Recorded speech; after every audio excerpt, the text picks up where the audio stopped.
नमस्कार, स्वागत है एक बार पुनः आप सभी छात्रों का बीपीएससी मेकर के एक और एपिसोड में। जैसा कि आप सभी जानते हैं, आपके बिहार के प्रतियोगी परीक्षाओं को लेकर डेली बेसिस पर यहाँ पर करंट अफेयर्स की क्लास चलाई जाती है, जिसमें बिहार राष्ट्रीय अंतर्राष्ट्रीय तीनों घटनाओं का संग्रह होता है।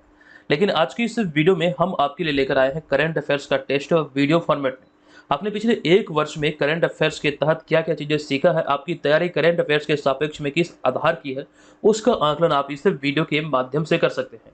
हूबहू बीपीएससी एग्जाम वाले फील देने के लिए यहाँ पर हमने 40 प्रश्न को शामिल किया है। आप समझिए कि ये सभी 40 प्रश्न करंट अफेयर्स के 69वें बीपीएससी एग्जाम में पूछे हुए प्रश्न हैं। तो यहाँ से आपको इस टेस्ट को अटेंड करने में काफ़ी ज़्यादा मजा आने वाला है। बहुत सारी चीज़ें यहाँ पर आप सीखेंगे भी। हालांकि ये इस सीरीज का 8वां वीडियो है। इससे पहले 7 वीडियो ऑलरेडी चैनल पर अपलोड हो चुका है, तो आप लोग प्रीवियस वीडियो को भी जरूर देख लीजिएगा। पहले यहाँ पर इस वीडियो को देखिए और 40 प्रश्नों में से आप जितने भी प्रश्न का राइट आंसर करेंगे वो कमेंट बॉक्स में हमें जरूर बताएंगे कि यहाँ पर 40 में से आपने कितने प्रश्नों को सही सही हल किया है, ताकि आप भी ये जान पाएंगे कि आपकी तैयारी किस आधार की है। और साथ साथ आपके कमेंट करने से मैं भी जान पाऊंगा कि हमने पिछले 1-2 वर्षों में जो करंट अफेयर्स आपको बताए हैं, आपकी तैयारी का स्तर क्या है, कितना आपको यहाँ से फायदा हुआ है। तो आप लोग ईमानदारी पूर्वक वहां पर कमेंट जरूर करेंगे। चलिए अब यहाँ पर हम इस वीडियो श्रृंखला की शुरुआत करते हैं। हमारा यहाँ पर पहला प्रश्न है कि 22 मार्च 2023 को बिहार का कौन सा स्थापना दिवस मनाया गया। इस वीडियो में आप जितने भी प्रश्न देखने वाले हैं या फिर देखेंगे, ये सभी प्रश्न हमने डेली करंट अफेयर्स वाले सीरीज में आपको विस्तार पूर्वक बताया है। तो हमें लगता है कि यहाँ पर आपको 40 प्रश्न में से 40 को सही सही हल करना चाहिए। चलिए बताइए इस प्रश्न का राइट आंसर क्या होगा। 22 मार्च 2023 को बिहार का कौन सा स्थापना दिवस मनाया गया।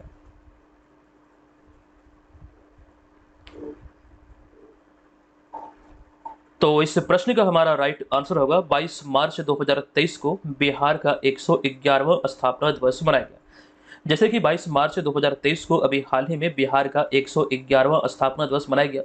और इसके थीम की बात करें तो इसका इस वर्ष का 111वें स्थापना दिवस का थीम था युवा शक्ति बिहार की प्रगति।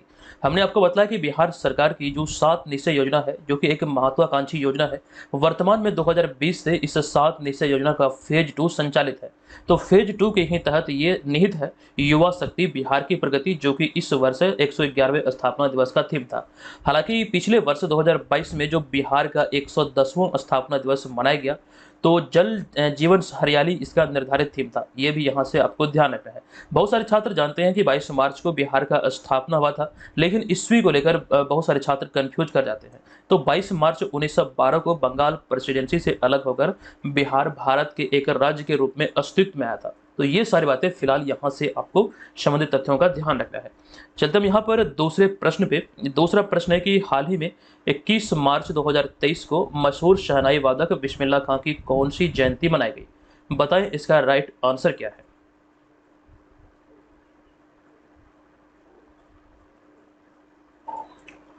तो इस प्रश्न का हमारा राइट आंसर है ऑप्शन नंबर ए, यानी कि 107वीं जयंती अभी हाल ही में मशहूर शहनाई वादक बिस्मिल्लाह खां की मनाई गई। आपको ध्यान रखना है 21 मार्च 2023 को। अगर हम इनके जन्म की बात करें तो 21 मार्च 1916 को इनका जन्म बिहार के बक्सर जिले के डुमराव में हुआ था। और उन्हें जो अब तक सम्मान दिया गया है, यहाँ से हमने देखा कि कई बार आपके एग्जाम में प्रश्न बने हैं। 1956 में संगीत नाटक अकादमी पुरस्कार से इन्हें सम्मानित किया गया। 1961 में पद्मश्री, 1968 में पद्म भूषण, 1980 में पद्म विभूषण और फाइनली 2001 में भारत के सर्वोच्च सम्मान भारत रत्न से उन्हें सम्मानित किया गया था। ये यहाँ से आपको ध्यान रखना। भारत के जो 4 बड़े सर्वोच्च सम्मान है, इनमें पहले स्थान पर आता है भारत रत्न, और उसके बाद पद्म पुरस्कारों में दूसरे स्थान पर पद्म विभूषण, तीसरे स्थान पर आता है पद्म भूषण और चौथे स्थान पर आता है पद्मश्री। 2023 को लेकर हमने आपको जानकारी दिया था कि बिहार के 3 लोगों को पद्मश्री से सम्मानित किया गया है। आई होप कि आपको ये सारी जानकारी याद होगी। हमने कई बार आपको विस्तार पूर्वक यहाँ से बताया है।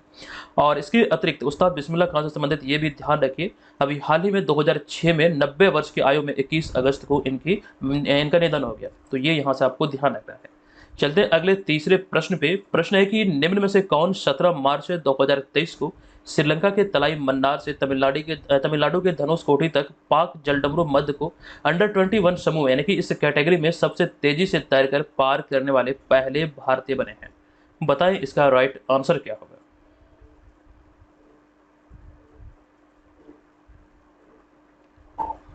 इस प्रश्न का हमारा राइट आंसर है विकल्प नंबर ए, यानी कि संपन्ना रमेश सेलार।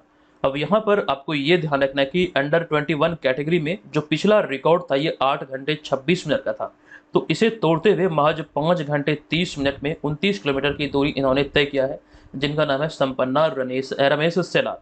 हालांकि इसी तरह की एक जानकारी हमने अक्टूबर 2022 में दिया था, इस वाले पॉइंट को आप देखिएगा। अक्टूबर 2022 में सत्येंद्र सिंह लोहिया, जो आप यहाँ पर विकल्प नंबर बी में देख रहे हैं, तो अक्टूबर 2022 में सत्येंद्र सिंह लोहिया नॉर्थ चैनल को पार करने वाले एशिया के पहले तैराक बने और वे ग्वालियर मध्य प्रदेश के रहने वाले। ये भी आपके एग्जाम पर्पज से काफ़ी इंपॉर्टेंट है। चलिए फिलहाल अब चलते हैं हम यहाँ पर अगले प्रश्न पे, लेकिन उससे पहले जो हमने पाक जलडमरू मध्य की चर्चा की, आप यहाँ पर इसके बारे में वीडियो को पॉज करके पढ़ सकते हैं। हमारा यहाँ पर अब चौथा प्रश्न है कि 17 से 19 मार्च 2023 तक पशु चिकित्सा और आयुर्वेद विषय पर अंतर्राष्ट्रीय आयुर्वेद कॉन्क्लेव का आयोजन कहाँ किया गया? बताएं इसका राइट आंसर क्या होगा।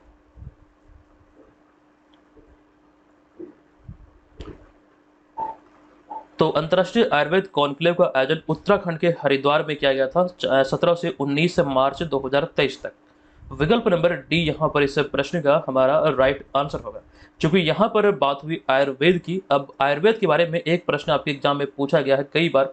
आयुर्वेद का जनक धन्वंतरी को कहा जाता है, और आयुर्वेद से संबंधित ये भी आपको ध्यान रखना है कि आयुर्वेद ऋग्वेद का उपवेद माना जाता है। वेदों और उपवेदों की जो संख्या है ये कुल मिला के 4 है। जैसे कि हम वेदों की बात करें तो ऋग्वेद, यजुर्वेद, सामवेद और अथर्ववेद, और इन चारों वेदों में से जो सबसे प्राचीन या फिर सबसे पुराना वेद है ये है ऋग्वेद। ऋग्वेद का जो उपवेद है ये है आयुर्वेद, जबकि सबसे जो नवीनतम या फिर कह सकते हैं जो सबसे बाद वाला वेद है यह है अथर्ववेद। अथर्ववेद का जो उपवेद है यह है शिल्पवेद। इसके अतिरिक्त जैसे कि यजुर्वेद का जो उपवेद है यह है धनुर्वेद, और सामवेद का उपवेद है गंधर्ववेद। तो ये सारी जानकारी यहाँ पर ध्यान रखिए, वेद तथा उपवेद की संख्या 4 है। नेक्स्ट अब यहाँ पर हमारा हो जाएगा पांचवा प्रश्न। प्रश्न है कि निम्नलिखित में से किन दो देशों ने 18 मार्च 2023 को डीजल पाइपलाइन का उद्घाटन किया है?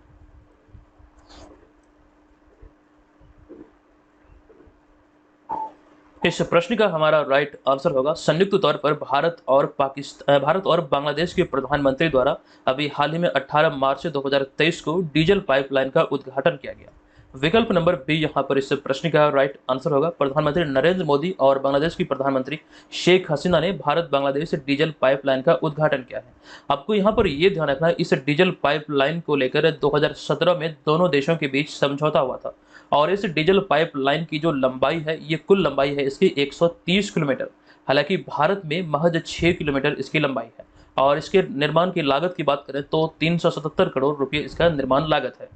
नेक्स्ट छठा प्रश्न है कि निम्नलिखित में से कौन हाल ही में अंतर्राष्ट्रीय बुकर पुरस्कार के लिए नॉमिनेट होने वाली पहली तमिल उपन्यास बनी है? बहुत इंपॉर्टेंट है। हालांकि इस सीरीज में जितने भी प्रश्न आप देख रहे हैं वो सभी अपने आप में इंपॉर्टेंट है। बताएं इसका राइट आंसर क्या होगा।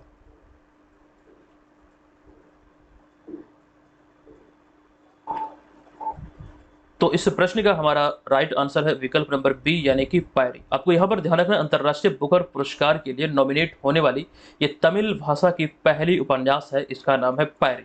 अब यहाँ से एग्जाम में प्रश्न बन सकते हैं कि इसके लेखक कौन है, तो इसके लेखक है पेरुमल मुरुगन, ये आपको ध्यान रखना है। और इस उपन्यास या फिर इस नॉवेल में 1980 के दशक में तमिलनाडु के ग्रामीण जीवन को चित्रित किया गया है, यानी कि ये इसी विषय वस्तु पर आधारित है, और इसका अंग्रेजी में अनुवाद किया गया अनिरुद्ध वासुदेवन द्वारा। 2022 को लेकर हमने आपको अंतर्राष्ट्रीय बुकर पुरस्कार से संबंधित जानकारी दिया था कि रेत की समाधि या फिर टॉप ऑफ सैंड के लिए गीतांजलि श्री को हिंदी के उपन्यास के लिए अंतर्राष्ट्रीय बुकर पुरस्कार दिया गया था। आपको याद होगा, हमने कई दफा आपको बताया है। नेक्स्ट सातवां प्रश्न है कि केंद्र सरकार द्वारा हाल ही में रेलवे को शुद्ध शून्य या फिर नेट जीरो कार्बन उत्सर्जक बनाने का लक्ष्य किस वर्ष को निर्धारित किया गया है?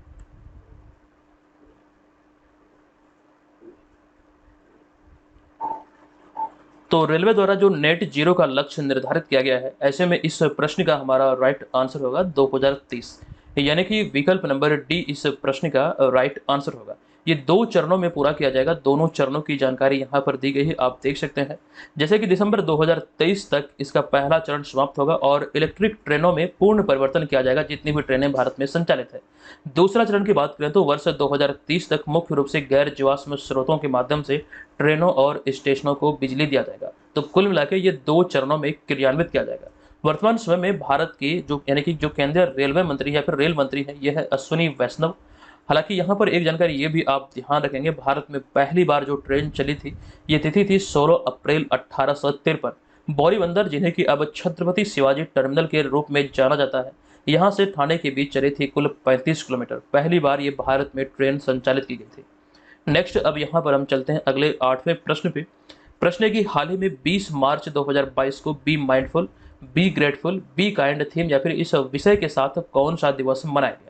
बताएं इसका राइट आंसर क्या है।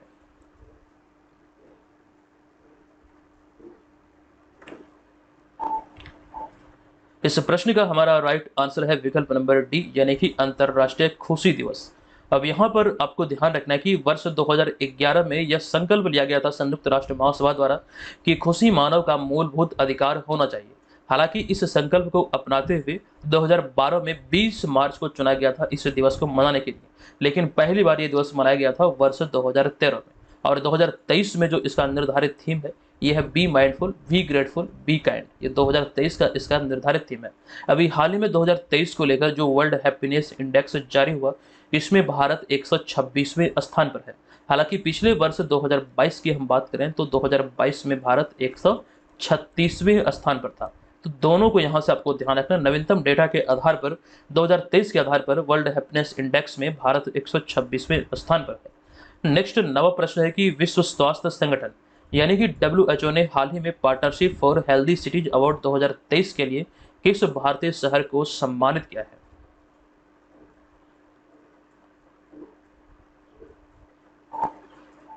तो इस प्रश्न का हमारा राइट आंसर है विकल्प नंबर बी, यानी कि कर्नाटक की राजधानी बेंगलुरु। अब यहाँ पर संबंधित तथ्यों पर ध्यान दीजिएगा।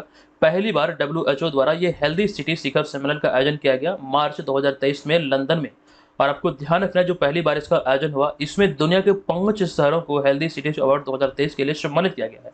इन 5 शहरों की बात करें तो यहाँ पर आप ये सूची देख रहे हैं, जैसे कि एथेंस जो कि यूनान की राजधानी है, इसके अलावा बेंगलुरु जो कि भारतीय राज्य कर्नाटक की राजधानी है, मैक्सिको सिटी जो मैक्सिको की राजधानी शहर है, मोंटेविडो जो कि उरुग्वे की राजधानी है, और उसके अतिरिक्त वैनक्यूवर जो कि कनाडा का शहर है। तो कुल मिलाकर ये 5 शहरों को, ये कह सकते हैं दुनिया के 5 शहरों को हेल्दी सिटीज अवार्ड 2023 में शामिल किया गया है WHO द्वारा पहली बार। यानी कि इस तरह की पहल WHO अर्थात विश्व स्वास्थ्य संगठन द्वारा पहली बार किया गया। इसमें भारत का भी एक शहर शामिल है जो कि कर्नाटक की राजधानी बेंगलुरु है। अब यहाँ पर हमारा अगला 10वां प्रश्न है कि हाल ही में 20 मार्च को विश्व गौरैया दिवस मनाया गया। बताएं कि यह किस राज्य का राजकीय पक्षी है या फिर किस राज्य की राजकीय पक्षी है?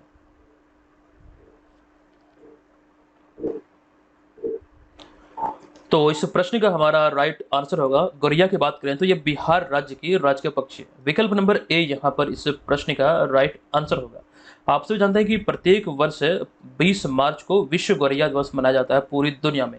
और आपको ये भी ध्यान रखना है इसकी शुरुआत हुई थी वर्ष 2010 में, और 2023 में जो इसका कह सकते हैं दिवस मनाया गया, इसका थीम है आई लव स्पैरो। ये आपको यहाँ से ध्यान रखना है, थीम के बारे में एग्जाम में प्रश्न पूछे जा सकते हैं। हालांकि इन सब के अतिरिक्त बिहार से संबंधित कुछ और भी चिन्ह है, जैसे कि राजकीय पक्षी की बात करें तो आपसे यहाँ पर जान चुके राजकीय पक्षी है गौरैया। इसके अतिरिक्त बिहार का जो राजकीय पशु ये बैल है, राजकीय वृक्ष है पीपल, राजकीय फूल है गेंदा अर्थात मैरीगोल्ड। राजकीय फूल को लेकर हमने देखा कि बहुत सारे छात्र कंफ्यूज कर जाते हैं। बहुत सारे छात्र बोलते हैं कि सर बिहार का राजकीय फूल कचनार है। दरअसल आपको ये ध्यान रखना, नवीनतम डेटा के आधार पर या फिर नवीनतम घोषणा के आधार पर बिहार का जो राजकीय फूल है वर्तमान समय में ये गेंदा अर्थात मैरीगोल्ड है।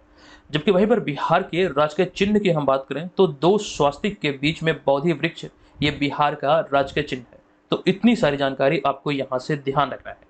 नेक्स्ट 11वां प्रश्न है कि हाल ही में लिखित पुस्तक Bipin the man behind the uniform के लेखक निम्न में से कौन है? बताएं इसका राइट आंसर क्या है?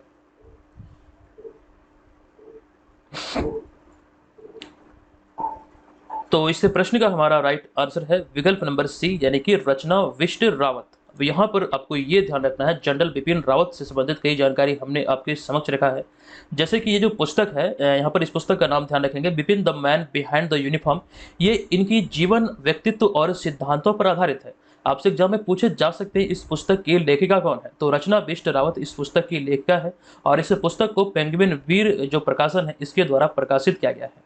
दरअसल आपको ये ध्यान रखना बिपिन रावत से संबंधित कि जनरल बिपिन रावत भारत के पहले चीफ ऑफ डिफेंस स्टाफ थे, लेकिन 21 की सुबह जनरल बिपिन रावत और उनकी पत्नी समेत सेना के 14 लोगों को लेकर जा रहा भारतीय वायुसेना का MI-17 V5 हेलीकॉप्टर तमिलनाडु के नीलगिरी जिले के कुन्नूर में क्रैश हो गया था, जिसमें सवार सभी लोगों की दुर्घटना स्थल पर ही मौत हो गई थी।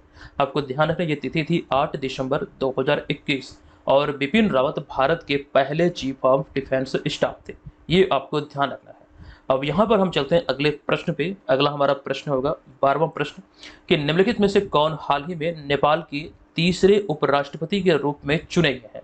बताएं इसका राइट आंसर कौन हो।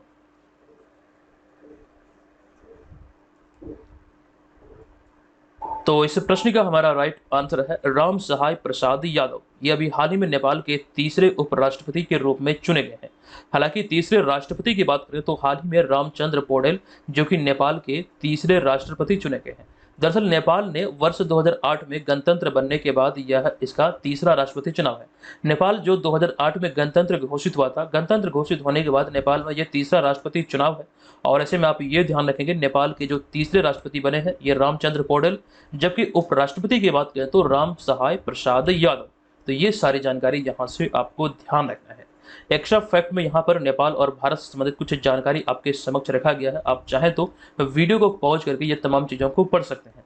हालांकि इन सभी PDF के लिए आपको बीपीएससी मेकर ऐप को प्ले स्टोर से डाउनलोड करना है। वहाँ पर जो हमारा मंथली करंट अफेयर्स वाला PDF आगा आप वहाँ से उसे प्राप्त कर सकते हैं एकदम मिनिमम सा फी पे। हालांकि अभी वर्तमान समय में एक ऑफर भी संचालित है।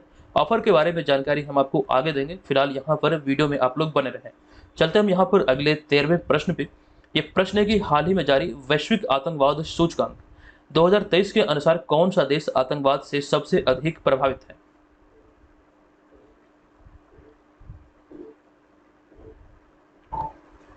तो इस प्रश्न के आधार पर इसका राइट आंसर होगा ऑप्शन नंबर ए यानी कि अफगानिस्तान। अब यहाँ पर आपको ध्यान रखना कि Institute for Economics and Peace वैश्विक आतंकवाद सूचकांक प्रकाशित करता है, जो कि इस रिपोर्ट के मुताबिक आतंकवाद प्रभावित देशों में अफगानिस्तान पहले स्थान पर है। और जबकि दूसरे स्थान की बात करें तो बुर्किना फासो दूसरे स्थान पर, सोमालिया तीसरे स्थान पर, माली चौथे स्थान पर और सीरिया 5वें स्थान पर है। हालांकि यहाँ पर अफगानिस्तान और पाकिस्तान को लेकर ये वाला पॉइंट आप ध्यान रखेंगे कि दुनिया में अफगानिस्तान सर्वाधिक आतंक प्रभावित देश है, किंतु आतंकवाद के कारण हुई मौत में अफगानिस्तान से ज़्यादा मौत पाकिस्तान में भी है। तो इस चीज़ को यहाँ पर समझिएगा। अगर हम बात करें सबसे अधिक आतंकवाद प्रभावित देश की तो ऐसी स्थिति में राइट आंसर होगा अफगानिस्तान। लेकिन आतंकवाद से जो अधिक मौत हुई है वो कहीं ना कहीं अफगानिस्तान से ज़्यादा पाकिस्तान में भी है। इस रिपोर्ट में इन सारी बातों का जिक्र किया गया है। इस रिपोर्ट के आधार पर पाकिस्तान 8.16 अंक के साथ आतंकवाद प्रभावित देशों की सूची में 6ठे स्थान पर है। भारत के दृष्टिकोण से बात करें तो भारत 7.17 अंक के साथ आतंकवाद प्रभावित देशों की सूची में 13वें स्थान पर है। हालांकि इस रिपोर्ट में यह भी जिक्र किया गया कि विश्व स्तर पर होने वाली मौतों में 9% की यानी कि 9% की गिरावट आई है या फिर दर्ज की गई है। नेक्स्ट 14वां प्रश्न है कि हाल ही में भारत और किस देश द्वारा मिलकर अल महद अल हिंदी 2023 संयुक्त सैन्य अभ्यास का दूसरा संस्करण आयोजित किया जा चुका है? आप लोग बताइए इसका राइट आंसर क्या होगा।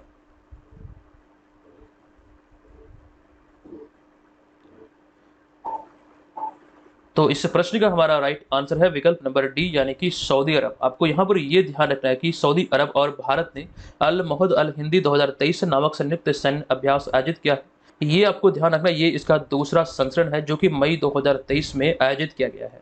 और पहले संस्करण की हम यहाँ पर बात करें तो इसका पहला संस्करण अगस्त 2021 में आयोजित किया गया था।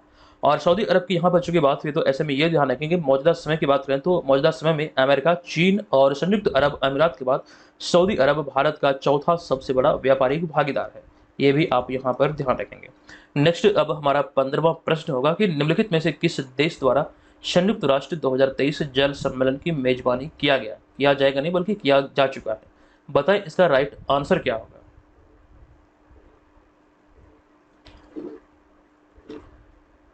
तो इस प्रश्न का हमारा राइट आंसर है विकल्प नंबर सी यानी कि अमेरिका द्वारा अभी हाल ही में संयुक्त राष्ट्र जल 2023 जो जल सम्मेलन है 2023 का, इसका कह सकते हैं मेजबानी किया गया। विकल्प नंबर सी यहाँ पर इस प्रश्न का राइट आंसर होगा। इसके आयोजन तिथि की हम बात करें तो ये आयोजन तिथि है 22 से 24 मार्च 2023। और आपको यहाँ पर जल दिवस के बारे में कुछ जानकारी दे दूं, जैसे कि विश्व जल दिवस 22 मार्च को मनाया जाता है प्रत्येक वर्ष, और 1993 में पहली बार ये विश्व जल दिवस मनाया गया था। 2023 में विश्व जल दिवस की थीम क्या है, ये भी आपके लिए इम्पोर्टेंट है। 2023 की थीम है एक्सेलरेटिंग चेंज, यानी कि परिवर्तन में तेजी। ये 2023 का इसका निर्धारित थीम है। हालांकि 2023 को विश्व जल दिवस से संबंधित ये भी प्रश्न पूछे जा सकते हैं कि वर्ष 2023 में जो विश्व जल दिवस या फिर वाटर डे मनाया गया, ये किस अभियान के तहत मनाया गया। तो बी द चेंज अभियान के तहत अभी हाल ही में ये सेलिब्रेट किया गया। तो ये सारी जानकारी फिलहाल आपको इससे संबंधित ध्यान रखना है। अगला 16वां प्रश्न है कि हाल ही में 2023 की विश्व के महानतम स्थानों की टाइम सूची में किस भारतीय स्थान को शामिल किया गया है।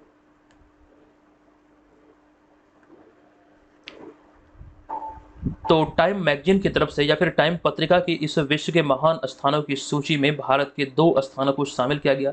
एक तो लद्दाख और दूसरा मयूरभंज, यानी कि 2 विकल्प सही है। ऐसी स्थिति में राइट आंसर होगा उपयुक्त में से एक से अधिक, यानी कि विकल्प नंबर ई यहाँ पर इस प्रश्न का राइट आंसर होगा।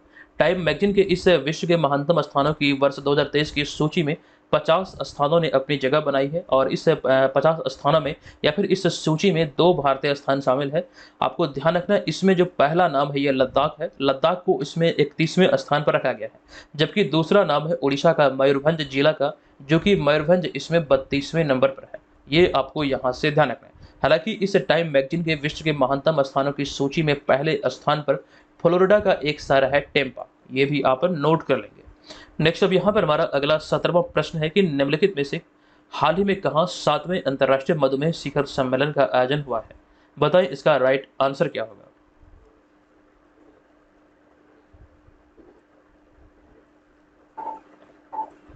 तो हाल ही में 7वें अंतर्राष्ट्रीय मधुमेह शिखर सम्मेलन का आयोजन किया गया है पुणे महाराष्ट्र में, यानी कि विकल्प नंबर बी इस प्रश्न का राइट आंसर हो जाएगा। आपसे जानते हैं कि प्रत्येक वर्ष विश्व मधुमेह दिवस 14 नवंबर को मनाया जाता है, और पिछली बार 2022 में जो ये विश्व मधुमेह दिवस यानी कि वर्ल्ड डायबिटीज डे मनाया गया, इसका थीम क्या था। तो एक्सेस टू डायबिटीज एजुकेशन, ये 2022 का नवंबर में जो मनाया गया दिवस, इसका ये निर्धारित थीम था। नेक्स्ट 18वां प्रश्न है कि इस वर्ष 2023 में 74वें गणतंत्र दिवस के अवसर पर गांधी मैदान पटना में बिहार सरकार के कितने विभागों की झांकी प्रदर्शित की गई। बताएं इसका राइट आंसर क्या है।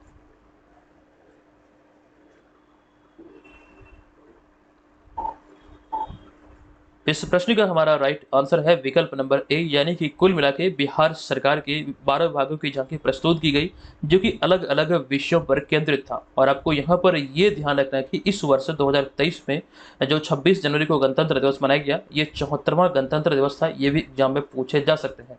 हालांकि इससे पिछली बार की हम बात करें, 73वें गणतंत्र दिवस की बात करें, तो 73वें गणतंत्र दिवस पर गांधी मैदान में कुल 8 झांकियां प्रस्तुत की गई थी। हालांकि 2022 में जो 76वां स्वतंत्रता दिवस मनाया गया, इसको लेकर भी ध्यान रखिए, कुल मिलाकर 9 विभागों की झांकी प्रस्तुत की गई थी। और इन सारी झांकियों में किस झांकी को पहला स्थान मिला, कौन दूसरे स्थान पर रहा, ये सारी भी जानकारी हमने आपको डेली करंट अफेयर्स वाले वीडियो में विस्तार पूर्वक बताया है। हालांकि पीडीएफ में भी इन सारी बातों का जिक्र एकदम से विस्तार से किया गया है, तो पीडीएफ आप लोग जरूर डाउनलोड कर लीजिएगा। हालांकि यहाँ पर बात हो रही गांधी मैदान की, तो गांधी मैदान में बतौर मुख्यमंत्री सर्वाधिक बार झंडा फहराने का रिकॉर्ड मुख्यमंत्री नीतीश कुमार के नाम है। नीतीश कुमार बिहार के 22वें मुख्यमंत्री है, ये भी आपको ध्यान रखना है। हालांकि ये जो गांधी मैदान में सर्वाधिक बार झंडा फहराने का रिकॉर्ड बना है, ये वर्तमान में तो नीतीश कुमार के नाम है, लेकिन इससे पहले ये रिकॉर्ड था मुख्यमंत्री श्री कृष्ण सिंह के नाम, जो कि बिहार के पहले मुख्यमंत्री थे। तो ये भी आपको ध्यान रखना है। नेक्स्ट अब यहाँ पर हम चलते हैं अगले 19वें प्रश्न पे। प्रश्न है कि हाल ही में जारी ऑक्सफैम इंडिया की रिपोर्ट के अनुसार भारत में 1% अमीरों के पास देश की कुल कितनी प्रतिशत संपत्ति। बहुत इंपॉर्टेंट है, बताएं इसका राइट आंसर क्या होगा।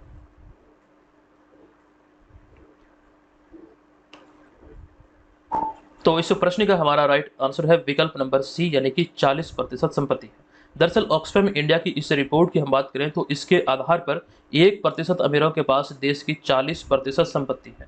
ये यहाँ पर आपको ध्यान रखना है। और इस रिपोर्ट में ये भी जिक्र किया गया कि टॉप अरबपतियों ने कोविड-19 के बाद हर रोज 3000 करोड़ रुपए से अधिक की ज़्यादा की दौलत कमाई है। ये आप ध्यान रखेंगे। रिपोर्ट में इस बात का भी जिक्र किया गया कि जीएसटी देने वालों की संख्या में 64% की वृद्धि दर्ज हुई है। साथ ही 2020 के दौरान भारत में अरबपतियों की संख्या 102 थी, जो कि 2022 में बढ़कर कुल 166 हो गई। चूंकि यहाँ पर हमने चर्चा किया जीएसटी की, तो भारत में आधिकारिक तौर पर जीएसटी लागू हुआ था 1 जुलाई 2017 को। तो ये सारी बातें यहाँ से आप ध्यान रखेंगे। चलते हैं अगले 20वें प्रश्न पे। प्रश्न है कि हाल ही में भारतीय रेलवे ने भारत और किस देश के बीच संबंधों को मजबूत बनाने के लिए भारत गौरव डिलक्स एसी पर्यटक ट्रेन चलाने की घोषणा की है।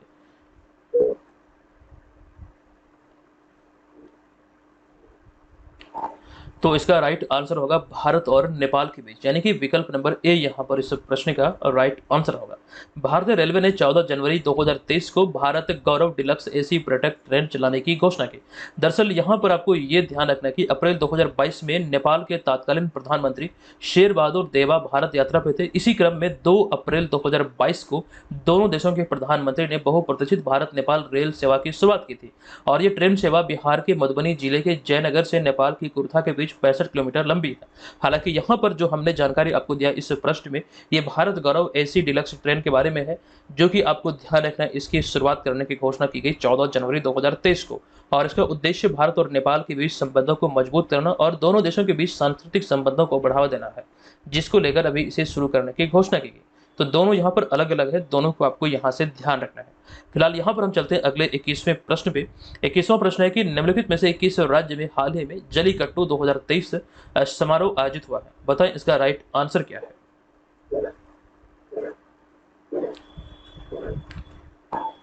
तो इस प्रश्न का हमारा राइट आंसर है विकल्प नंबर बी, यानी कि तमिलनाडु। आप सभी जानते हैं कि तमिलनाडु में एक त्योहार मनाया जाता है पोंगल। तो पोंगल के त्योहार के दौरान विशेष रूप से तमिलनाडु में मवेशियों की पूजा की जाती है, जिसमें जलीकट्टू के नाम से एक आयोजन भी किया जाता है। दरअसल जलीकट्टू, अगर हम त्योहार की बात करें या फिर इसकी बात करें, ये एक प्रकार का खेल है। दरअसल जलीकट्टू के खेल में एक सांड को भीड़ के बीच छोड़ दिया जाता है और वहां मौजूद खिलाड़ी अधिक से अधिक समय तक सांड के गोबर को पकड़कर उसे काबू करने की कोशिश करते हैं। या यूं कहें तो जलीकट्टू खेल में बैलों से इंसानों की लड़ाई की जाती है, जो कि जलीकट्टू को तमिलनाडु के गौरव तथा संस्कृति का प्रतीक माना जाता है। ये सारी बातें यहाँ से आप ध्यान रखेंगे। क्योंकि यहाँ पर बात हुई तमिलनाडु की, तो तमिलनाडु से संबंधित बिहार के संदर्भ में इस वाले पॉइंट को आप लोग ध्यान रखेंगे। हालांकि आपको जानकारी दिया गया था कि हाल ही में मदुरई तमिलनाडु में आयोजित 3 दिवसीय फेडरेशन कप कबड्डी चैंपियनशिप में बिहार की महिला टीम तीसरे स्थान पर रही, यानी कि बिहार की महिला टीम इस प्रतियोगिता में कांस्य पदक अपने नाम की। ये आप ध्यान रखेंगे, इसका आयोजन अभी हाल ही में मदुरई तमिलनाडु में किया गया था। नेक्स्ट 22वां प्रश्न हमारा है कि हाल ही में G20 के तहत थिंक 20 की बैठक निम्न में से कहां आयोजित हुई है। बताएं इसका राइट आंसर क्या है।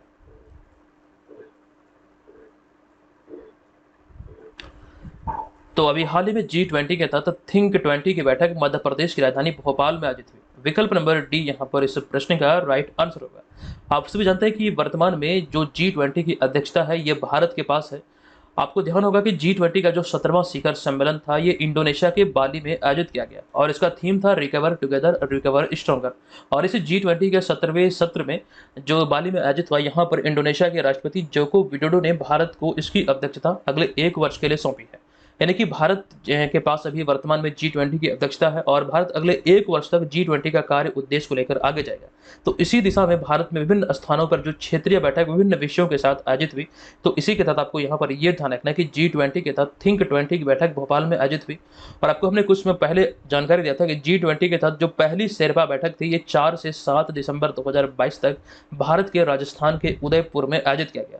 हालांकि बिहार में भी, बिहार की राजधानी पटना में G20 का एक बैठक आयोजित हुआ L20 यानी कि लेबर 20 अर्थात श्रम 20 की बैठक राजधानी पटना में भी हाल ही में जून में आयोजित हुई है। इसकी जानकारी हमने 2 दिन पहले ही डेली करंट अफेयर्स वाले सीरीज में विस्तार पूर्वक आपको जानकारी दिया था, आपको याद होगा। नेक्स्ट अब यहाँ पर हमारा अगला होगा 23वां प्रश्न। ये प्रश्न है कि निम्नलिखित में से केरल के किस जिले को जनवरी 2023 में देश का पहला संविधान साक्षर जिला घोषित किया गया है। बताएं इसका राइट आंसर क्या होगा।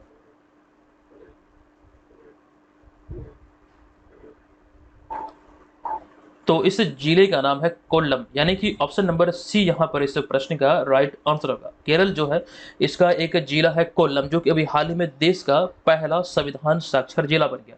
इसकी घोषणा केरल के मौजूदा मुख्यमंत्री पिनरई विजयन के द्वारा किया गया है। ये आप यहाँ से ध्यान रखेंगे। दरअसल यहाँ पर केरल की बात हुई तो केरल की ही रहने वाली है पीटी उषा, और पीटी उषा को लेकर कई सारी जानकारी हमने आपको बताया था कि दिसंबर 2022 में भारत की उड़नपरी नाम से प्रसिद्ध केरल के पीटी उषा को भारतीय ओलंपिक संघ का नया अध्यक्ष बनाया गया। और इसके अतिरिक्त और भी बहुत सारी जानकारी है जो आप यहाँ पर देख रहे हैं। हालांकि पीटी उषा इस पद पर यानी कि भारतीय ओलंपिक संघ में चुने जाने वाली पहली महिला अध्यक्ष बनी है।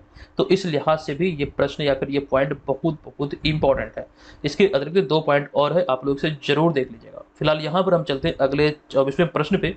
ये 24वां प्रश्न है कि निम्नलिखित में से कौन हाल ही में सीमा सड़क संगठन यानी कि बॉर्डर रोड ऑर्गेनाइजेशन में विदेशी असाइनमेंट पर तैनात होने वाली पहली महिला अधिकारी बनी है? बताएं इसका राइट आंसर क्या होगा।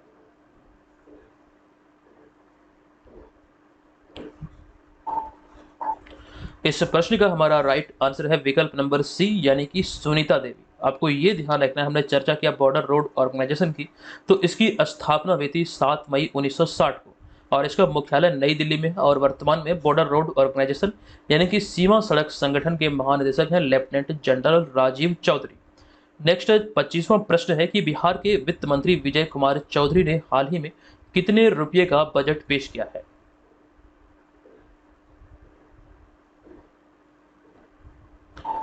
इस प्रश्न का राइट आंसर होगा वित्त वर्ष 2023-24 के लिए विजय चौधरी ने कुल मिला के 2,61,885 करोड़ रुपए का बजट पेश किया।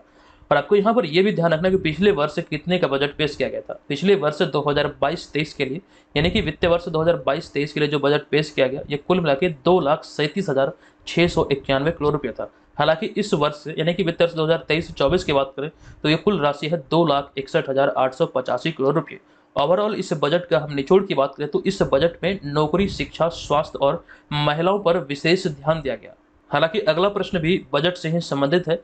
ये प्रश्न है कि बिहार बजट 2023-24 के अनुसार राज्य सरकार तलाकशुदा अल्पसंख्यक महिलाओं को सहायता राशि के तौर पर अब कितनी राशि देगा? बताएं इसका राइट आंसर क्या है।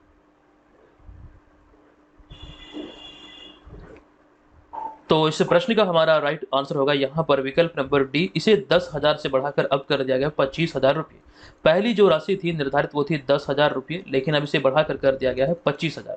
ये आप यहाँ पर ध्यान रखेंगे। हालांकि एक जानकारी आपको ये भी बता दूं, बजट में इसका भी जिक्र किया गया। आप यहाँ पर जो ये पॉइंट देख रहे हैं तो नारी शक्ति योजना के अंतर्गत संघ लोक सेवा आयोग यानी कि यूपीएससी और बिहार लोक सेवा आयोग यानी कि बीपीएससी, तो इन दोनों के प्रारंभिक परीक्षा में उत्तीर्ण होने वाली महिला अभ्यर्थियों को मुख्य परीक्षा यानी कि मेंस एग्जाम और साक्षात्कार यानी कि इंटरव्यू की तैयारी के लिए क्रमशः 1,00,000 और 50,000 की राशि दी जाएगी। यहाँ पर कहने का सीधा सीधा सेंस यह है कि जो भी महिला अभ्यर्थी यूपीएससी की प्रारंभिक परीक्षा को पास करती है तो उन्हें आगे की पढ़ाई के लिए 1,00,000 रुपये, जबकि बीपीएससी की प्रारंभिक परीक्षा पास करती हैं तो उन्हें आगे की पढ़ाई के लिए 50,000 रुपये की राशि इस नारी शक्ति योजना के अंतर्गत दिया जाएगा। ये सारी बातों का भी जिक्र इस बजट में किया गया। चलिए अब यहाँ पर हम चलेंगे अगले 27वें प्रश्न पे। ये प्रश्न है कि हाल ही में पेश हुए बिहार बजट 2023-24 में जिन विभागों को राशि आवंटित की गई है इनमें से कौन सा मिलान गलत है? हमें यहाँ पर गलत मिलान की पहचान करना, बताएं इसका राइट आंसर क्या है।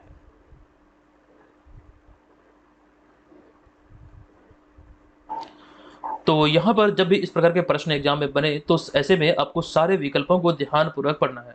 अभी हमने आपको जानकारी दिया था कि कुल मिला के 2,61,885 करोड़ रुपए का बजट पेश किया गया है और इसके तहत अगर हम बात करें शिक्षा विभाग की तो शिक्षा विभाग के लिए 40,450.91 करोड़ की राशि जारी की गई। ये कथन हमारा यहाँ पर सत्य है, चूंकि हमें असत्य कथन नहीं गलत कथन की पहचान करना है तो ये हमारा राइट आंसर नहीं होगा। दूसरा विकल्प है स्वास्थ्य विभाग के लिए 16,966.42 करोड़ की राशि जारी की गई, तो ये भी कथन सत्य है। वित्त विभाग के लिए 2,547 करोड़, ये भी सत्य है। कृषि विभाग के लिए 3,639 करोड़, तो ये भी सत्य है। तो कोई भी विकल्प यहाँ पर गलत नहीं है, हमें गलत कथन की ही पहचान करना था। तो ऐसी स्थिति में इसका राइट आंसर होगा विकल्प नंबर ई यानी कि इनमें से कोई नहीं।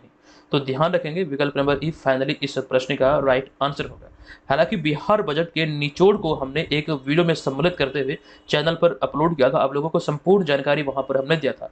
हालांकि इसका पीडीएफ फाइल भी हमने आपके साथ निःशुल्क साझा किया है। पीडीएफ फाइल अगर आप लोग डाउनलोड करना चाहते हैं, बीपीएससी मेकर ऐप को प्ले स्टोर से डाउनलोड करें, वहां पर जो टॉपिक स्टडी प्लस सेक्शन है वहां से इस पीडीएफ फाइल को आप निःशुल्क डाउनलोड कर सकते हैं। हालांकि हमारे जितने भी स्टडी मटेरियल और नोट्स वगैरह है वो सभी बीपीएससी मेकर ऐप पर आप प्राप्त कर सकते हैं। ये जो कोर्स आप देख रहे हैं, इस कोर्स में तमाम स्टडी नोट्स आपको उपलब्ध कराए गए हैं आपके 69वीं बीपीएससी एग्जाम के लिए। आयोग की तरफ से इस एग्जाम की जो तिथि प्रस्तावित है, यह है 30 सितंबर 2023, यानी कि इस तिथि को ये एग्जाम आयोजित होगा। इस एग्जाम को ध्यान रखते हुए हमने आपके लिए जो कोर्स लॉन्च किया है, ये तमाम चीज़ें हम आपको कोर्स में प्रदान कर रहे हैं। सिलेबस आधारित नोट्स, संपूर्ण बिहार जीके, करंट अफेयर्स का पूरा पैकेज 2021 से अब तक का सारा करंट अफेयर्स आपको मिल जाएगा और अगले 1 वर्ष तक इस कोर्स में आपको मिलता रहेगा। इसी कोर्स में आपका टेस्ट सीरीज भी इंक्लूड है। कुल टेस्ट की संख्या, यानी कि फुल लेंथ टेस्ट है ये, इसकी संख्या है 40। ये ऑनलाइन मोड में आपको मिल रहा है, साथ साथ इसका पीडीएफ फाइल भी आपको उपलब्ध कराया गया है, जो कि आपकी तैयारी का एक प्रकार से बेहतरीन तरीके से आकलन करेगा। आप ये जान पाएंगे आगामी एग्जाम के दृष्टिकोण से आप कितने प्रिपेयर हैं, और इसी में आपका previous year paper, sectional test आदि शामिल है। ध्यान रखें, इस कोर्स में अभी एक ऑफर चल रही है। ऑफर की बात करें तो ये ऑफर 1000 छात्रों के लिए हमने उपलब्ध किया है। लगभग 500 से अधिक छात्रों ने इसमें एडमिशन ले लिया, तो आप भी इसको ज्वाइन कर सकते हैं। इस ऑफर की बात करें तो इस ऑफर का लाभ लेने के लिए आपको कूपन कोड अप्लाई करना है BM299। जब आप इस कोर्स को परचेज कर रहे होंगे बीपीएससी मेकर ऐप पर, तो वहां पर अप्लाई करेंगे कूपन कोड या फिर प्रोमो कोड BM299, जिसके बाद यहाँ पर आपको 500 रुपये का भारी डिस्काउंट मिलेगा। ये जो ऑफर आपके लिए है, महज 30 जून 2023 तक ही वैध है। तो 30 जून 2023 से पहले आप इस ऑफर का लाभ उठाकर इस कोर्स को जरूर ज्वाइन कीजिएगा। इस कोर्स से संबंधित कोई भी जानकारी चाहिए तो इस हेल्पलाइन नंबर पे आप हमसे संपर्क स्थापित कर सकते हैं। चलिए अब यहाँ पर हम चलते हैं अगले प्रश्न पे। अगला 28वां प्रश्न है कि हाल ही में पूसा कृषि विज्ञान मेला 2023 का आयोजन निम्नलिखित में से किस शहर में किया गया? बताएं इस प्रश्न का राइट आंसर क्या होगा।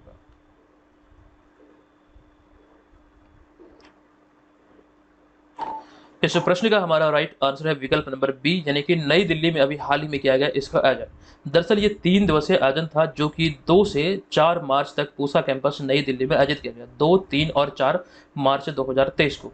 यहाँ पर आपको इस बात का ध्यान रखना है कि इसका उद्घाटन जो किया गया, ये केंद्रीय कृषि और किसान कल्याण मंत्री, जो कि वर्तमान में है नरेंद्र सिंह तोमर, इन्हीं के द्वारा इसका उद्घाटन किया गया। अब यहाँ पर ये जो सम्मेलन या फिर ये जो मेला आयोजित हुआ, ये पूसा कैंपस नई दिल्ली में आयोजित हुआ। दरअसल पूसा कैंपस या फिर पूसा संस्थान को लेकर एक स्टोरी आपको ध्यान रखना है। हालांकि हमने आपको बताया भी था, जैसे कि पूसा संस्थान के नाम से लोकप्रिय भारतीय कृषि अनुसंधान संस्थान की स्थापना मूल रूप से बिहार के पूसा में हुआ था, जो कि अमेरिकी समाज सेवक हेनरी फिप्स द्वारा दिए गए 30,000 पाउंड के सहयोग से 1905 में इसकी स्थापना की गई थी। लेकिन 1934 में जो बिहार का सबसे बड़ा विनाशकारी जो भूकंप आया था, इस भूकंप के परिणाम स्वरूप उसी वर्ष, यानी कि 1934 में ही इसे नई दिल्ली स्थानांतरित कर दिया गया, जिसे उसी वर्ष नाम दिया गया पूसा कैंपस। तो ये स्टोरी है जो कि आप यहाँ पर ध्यान रखेंगे। 1934 में बिहार में अब तक का सबसे बड़ा भूकंप आया था और उसी वर्ष ये स्थानांतरित किया गया था नई दिल्ली में। नेक्स्ट 29वां प्रश्न है कि हाल ही में एशियाई शतरंज महासंघ द्वारा प्लेयर ऑफ द ईयर पुरस्कार से निम्न में से किन्हें या फिर किसे सम्मानित किया गया?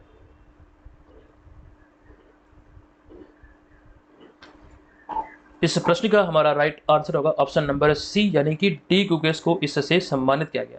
दरअसल एशियाई शतरंज महासंघ ने भारतीय ग्रैंड मास्टर डी गुकेश को पिछले साल महाबलीपुरम में 44वें शतरंज ओलंपियाड में इस रिकॉर्ड स्कोर के लिए स्वर्ण पदक जीतने के लिए इन्हें सम्मानित किया गया, या फिर इस player of the year award से इन्हें सम्मानित किया गया।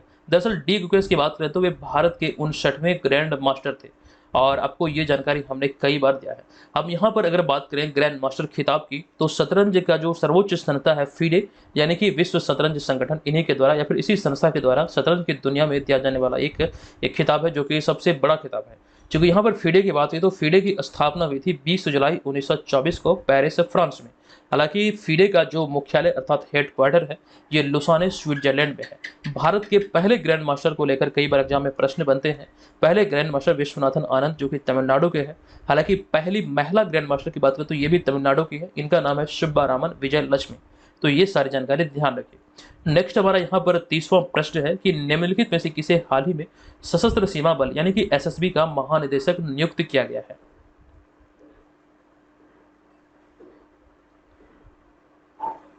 इस प्रश्न का हमारा राइट आंसर होगा विकल्प नंबर सी, यानी कि रश्मि शुक्ला, जो कि अभी हाल ही में एसएसबी यानी कि सशस्त्र सीमा बल के महानिदेशक के तौर पर नियुक्त किए गए हैं।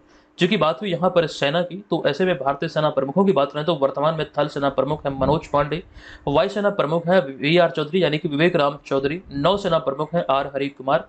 ये सारी बातें यहाँ से ध्यान रखें, और वे कहाँ से संबंधित है उसका भी जिक्र यहाँ पर हमने कर दिया। यहाँ से भी प्रश्न बनना स्वाभाविक है। नेक्स्ट 31वां प्रश्न है कि फिनलैंड की बहुराष्ट्रीय संचार कंपनी नोकिया ने हाल ही में कितने वर्षों के बाद अपने लोगो में बदलाव किया है?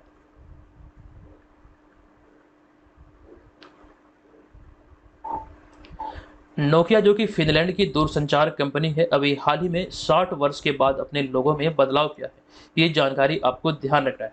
नोकिया की बात करें तो इसकी स्थापना हुई थी 12 मई 1865 को, और हाल ही में नोकिया ने 60 साल बाद अपने लोगो में बदलाव किया है। दरअसल 1866 में नोकिया का जो पहला लोगो तैयार हुआ था, उसमें केवल एक मछली की छवि था। कुछ इस प्रकार से दिखता था, आपको हमने जानकारी दिया था।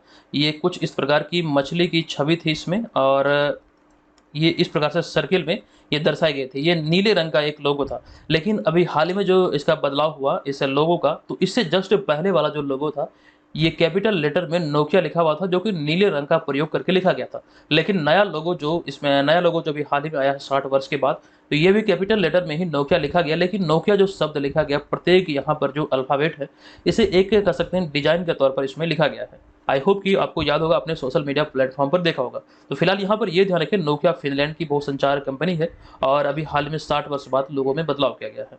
32वां प्रश्न यहाँ पर है कि निम्नलिखित में से किसे हाल ही में इंडियन मेन्स हॉकी टीम का कोच नियुक्त किया गया है?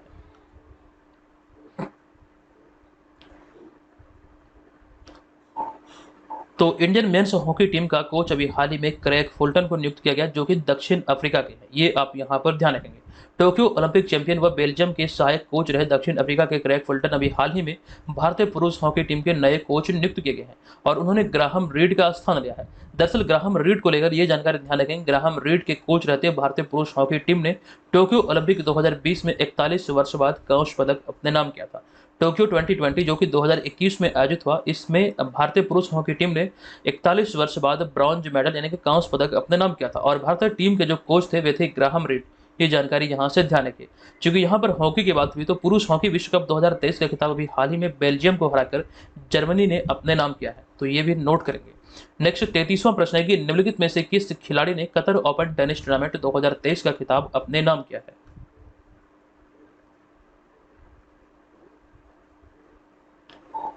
इस प्रश्न का हमारा राइट आंसर होगा विकल्प नंबर बी, यानी कि डेनियल मेदवेदेव ने अभी हाल ही में इस खिताब को अपने नाम किया है। दरअसल डेनियल मेदवेदेव की बात करें तो रूस के हैं रहने वाले डेनियल मेदवेदेव, जो कि अभी हाल में ब्रिटेन के एंडी मर्रे को हराकर ये कतर ओपन टेनिस टूर्नामेंट 2023 का खिताब इन्होंने अपने नाम किया। तो विकल्प नंबर बी इस प्रश्न का राइट आंसर होगा। अगला प्रश्न है कि आंध्र प्रदेश सरकार ने 3 और 4 मार्च 2023 को पहली बार किस शहर में 2 दिवसीय ग्लोबल इन्वेस्टर समिट 2023 का आयोजन किया है?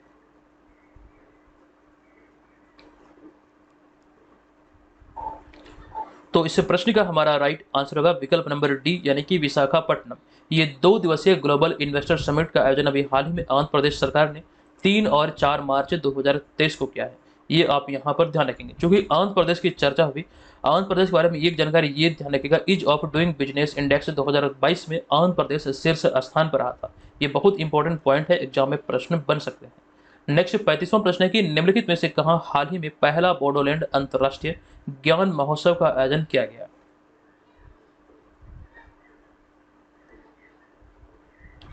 इस प्रश्न का हमारा राइट आंसर होगा पहला बोडोलैंड अंतर्राष्ट्रीय ज्ञान महोत्सव का आयोजन अभी हाल ही में किया गया कोकराझार, असम में, यानी कि विकल्प नंबर सी इस प्रश्न का राइट आंसर होगा। नेक्स्ट 36वां प्रश्न है कि हाल ही में आई IMF की एक रिपोर्ट के अनुसार किस देश में 2023 में वैश्विक विकास में 15% योगदान देने की क्षमता है?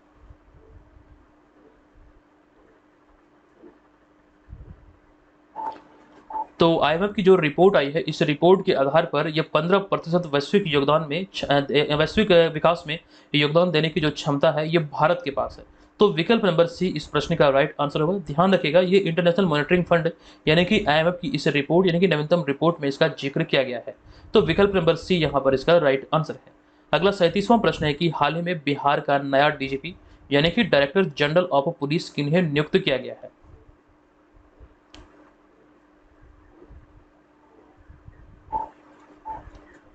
हाल ही में बिहार का नया DGP राजविंदर सिंह भट्टी अर्थात RS भट्टी को नियुक्त किया गया।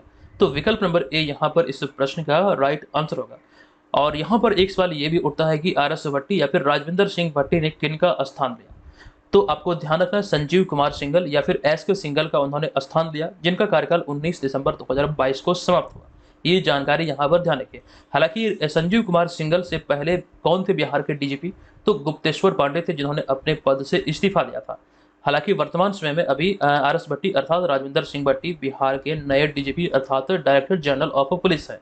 नेक्स्ट 38वां प्रश्न है कि फीफा वर्ल्ड कप 2022 का आयोजन निम्नलिखित में से किस देश ने जीता है। बहुत इंपॉर्टेंट प्रश्न है, बताएं इसका राइट आंसर क्या है।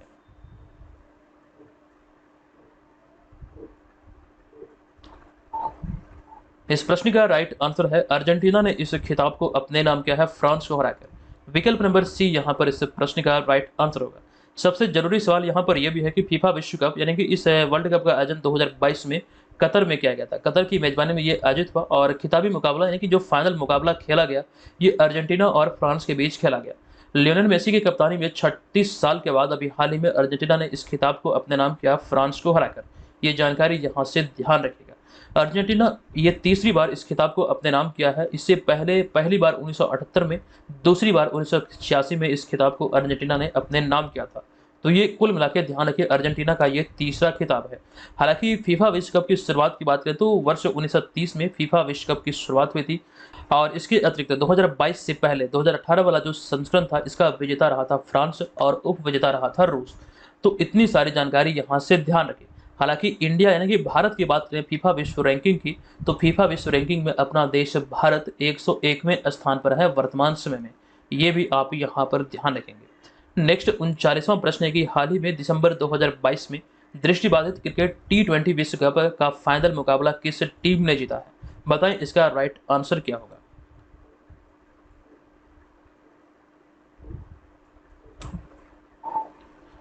इस प्रश्न का राइट आंसर होगा इस खिताब को भारत ने अपने नाम किया। विकल्प नंबर सी इस प्रश्न का राइट आंसर होगा।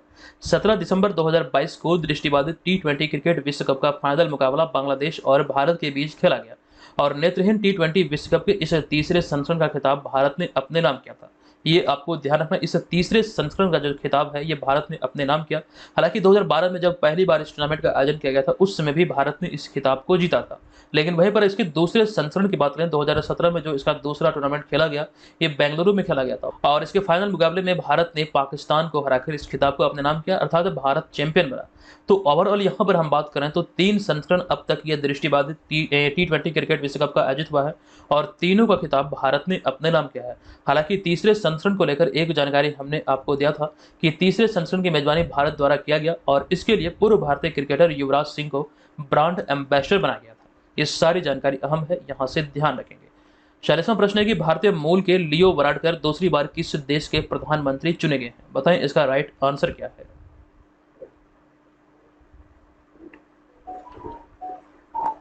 तो इस प्रश्न का हमारा राइट आंसर होगा विकल्प नंबर सी यानी कि आयरलैंड के प्रधानमंत्री वे दूसरी बार चुने गए हैं। वे भारतीय मूल के हैं जिनका नाम है लियो वराडकर।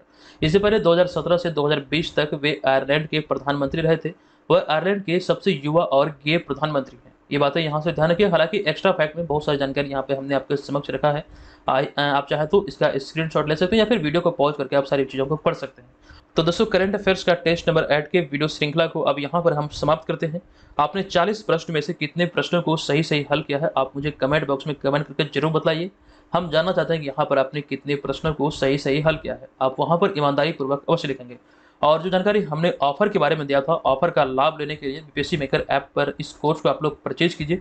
इसी कोर्स में ये तमाम चीज़ें आपके लिए उपलब्ध कराई गई है। जब आप कोर्स को परचेज करेंगे तो वहाँ पर कूपन कोड आपको अप्लाई करना है BM299।